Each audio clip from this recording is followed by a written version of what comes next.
The history of the Greek settlement in the Middle East started with Alexander Magdon, when his army conquered most of the Levant, northern Egypt, Syria, and Lebanon.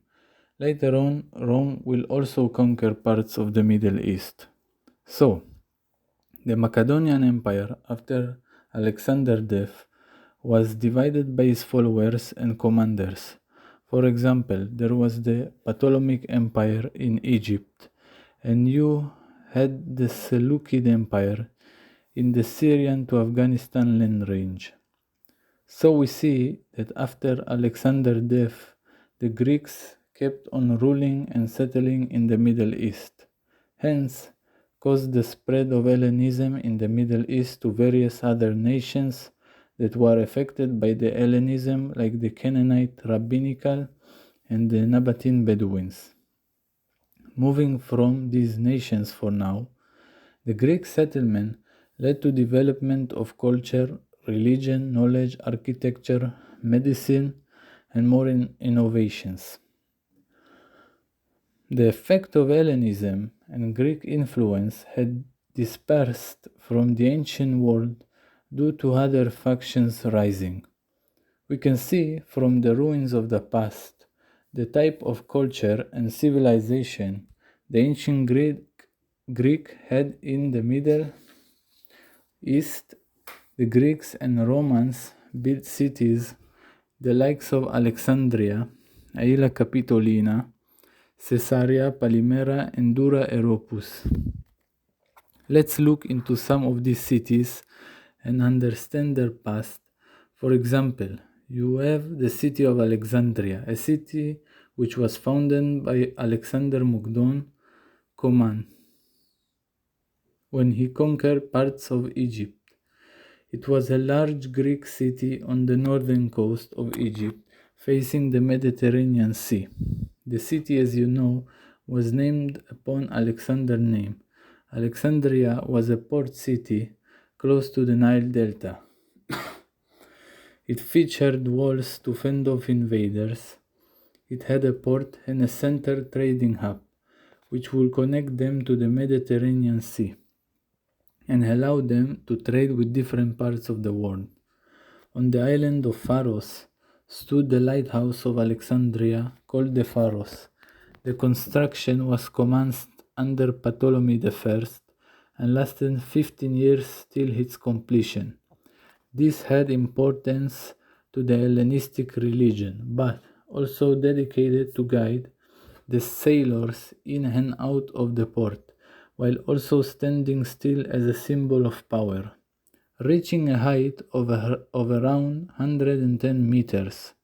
Like most Greek cities, Alexandria had a theater called Thyarme Auditoria, which had lecture halls and many subjects were taught like philosophy and medicine. Also, the theater had various forms of entertainment, of acts and plays in the fields of musical performance and wrestling. Alexandria hosted inside her the typical Greek house that is built from sun-dried mud bricks and foundation of stone roofs that are made from overlapping clay tiles. Another city that I will talk about is Palmyra, that is found in Syria of today. Palmyra is a Greek Roman city in the east center of Syria. The city concludes various buildings and structures and also temples. For example, the Temple of Alat, that was an ancient Greek temple dedicated to Alat, various theaters and work lines with pillars across and arch gates were found in the city. Palmyra is a city in the desert, and the citizens of the city lived in houses of mud bricks, sandstones, and other rocks. So, the main idea is to show you that the Greek settlement in the Middle East has spanned all the way from Asia Minor to northern Egypt, and the Middle East and its inhabitants were influenced culturally by these Hellenistic civilizations. And I will give the following examples and explain about this civilization. For example, we see in the Canaanite Jewish population a process of Hellenization in terms of name changing, speaking Greek language, and developing accent.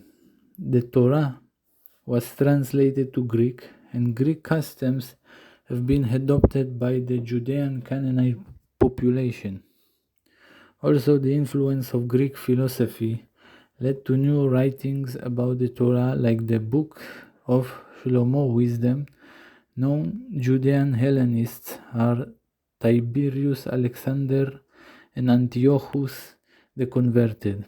They are examples of Hellenistic Judeans throughout the years. The Jewish nation, unlike other nations, strongly rejected the idea of Hellenism. For example, when Herod, who was a Judean Hellenist, was part of the Hashmonai family by marriage, tried to promote a Roman pagan symbols and Roman temples, which went against the Jewish religion and was strongly condemned and led to many revolts of Judean-Roman conflicts. On the other hand, Herod and the Nabatean nation have been influenced by Hellenism in much regard. Even in Petra, you can see the Greek influence on the rock carvings of temples and tombs. You can see the Greek statues and gods that have been carved on them.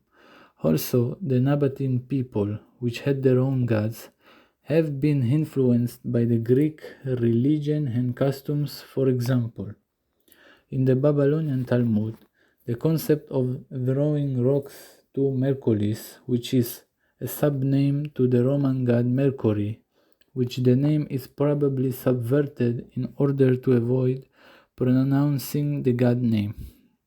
The way of worshipping Mercury was to put him in the center and throw rocks at him or stockpile the rocks next to him by throwing them near him. These testimonies would have probably been recorded by the rabbinical Tanaim and Amoraim who have been around during those times to record the acts of the different nations. The origin of this act is written by Tanai Menashe in the Talmud. Today we can still see the Greek influence on the Nabatean religion called Islam. In Mecca, where the believers will gather and throw rocks at the stone pillar called Shaitan. So this is a couple of examples of how the Greco-Roman civilization influenced the local inhabitants. Now, pressing forward in time, the Greek settlement does not really disappear or vanish, but go through a change with time due to the Christian and Islamic revolutions and conquests. So you can see that most of the Middle Eastern people you see today have probably direct descent from the ancient Greek Hellenists genetically and appearance-wise also.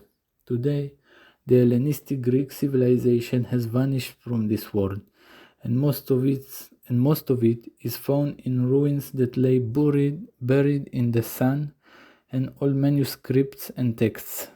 With the Islamization and Christianism, the people of the Middle East are standing lost, not knowing their ethnical origin, and form an ethnical basis in their life based on the Abrahamic religion. Thanks.